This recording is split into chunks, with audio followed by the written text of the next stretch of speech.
কুম্ভ মেলায় আগুন, একই কাণ্ড। নিমেষে সেই আগুন বড় আকার ধারণ করতে শুরু করে। কোন অভিশাপে ঘটলো এই ঘটনা? কি হয়েছে কুম্ভ মেলায়, শুনুন।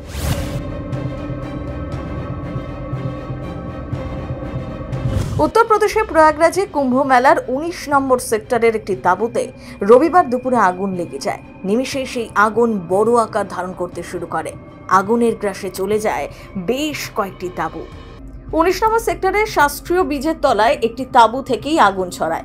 রান্নার কাজ করার সময় কোনোভাবে আগুন লেগে যায় আর তারপরই বিস্ফোরণ, এমনটাই জানা গিয়েছে। সেই তাঁবু লাগোয়া একের পর এক তাঁবুতে আগুন ধরে যায়, যার জেরে ভয়াবহ উত্তেজনা তৈরি হয় এলাকা জুড়ে। ফাটতে শুরু করে একের পর এক তাঁবুতে থাকা রান্নার গ্যাস। আগুনের প্রকোপে পুড়ে খাক হয়ে যায় গীতা প্রেসের ক্যাম্পটিও।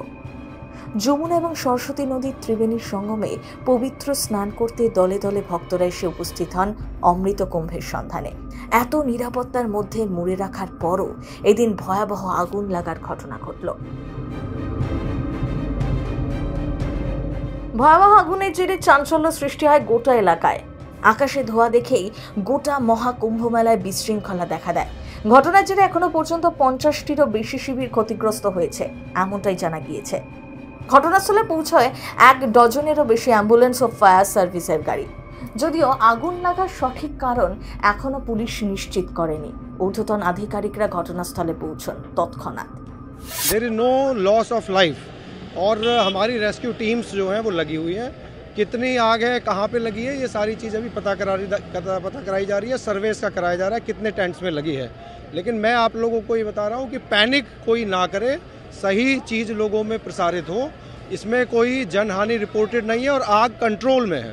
প্রধানমন্ত্রী নরেন্দ্র মোদী কথা বলেন উত্তরপ্রদেশের মুখ্যমন্ত্রী যোগী আদিত্যনাথের সাথে। তিনি আগুন নিয়ন্ত্রণে আনার পর ঘটনাস্থল পরিদর্শনও করেন। মহাকুম্ভের এক্স স্যান্ডেল থেকে জানানো হয়েছে, মহাকুম্ভে আগুন লাগার ঘটনা দুঃখের বিষয়। সবাইকে স্তম্ভিত করে দিয়েছে অগ্নিকাণ্ডের ঘটনা। প্রশাসনের তরফে যুদ্ধকালীন পরিস্থিতিতে উদ্ধার কার্য চলছে। মা গঙ্গার কাছে সকলের সুরক্ষা কামনা করছি আমরা। গত 13ই জানুয়ারি গঙ্গা, যমুনা, সরস্বতীর মহাসঙ্গমের তীরে বসেছে মহাকুম্ভের মেলা। 12টি পূর্ণকুম্ভ পেরিয়ে 144 বছর পর এসেছে মহাকুম্ভ। কিন্তু সেই পূর্ণ মেলার 7ম দিনেই আকাশ ঢাকলো কালো মেঘে, ধূসর হলো চারপাশ। অনেকেই বলছেন কোনো এক অভিশাপ নেমে এসেছে কুম্ভ মেলায়। এমন কোনো ঘটনা ঘটেছে যা দেখে স্বয়ং ক্ষুব্ধ মা গঙ্গা। তাই জন্যই কি এরকম ঘটনা ঘটল, প্রশ্ন উঠছে। প্রথম বাংলা ব্যুরো।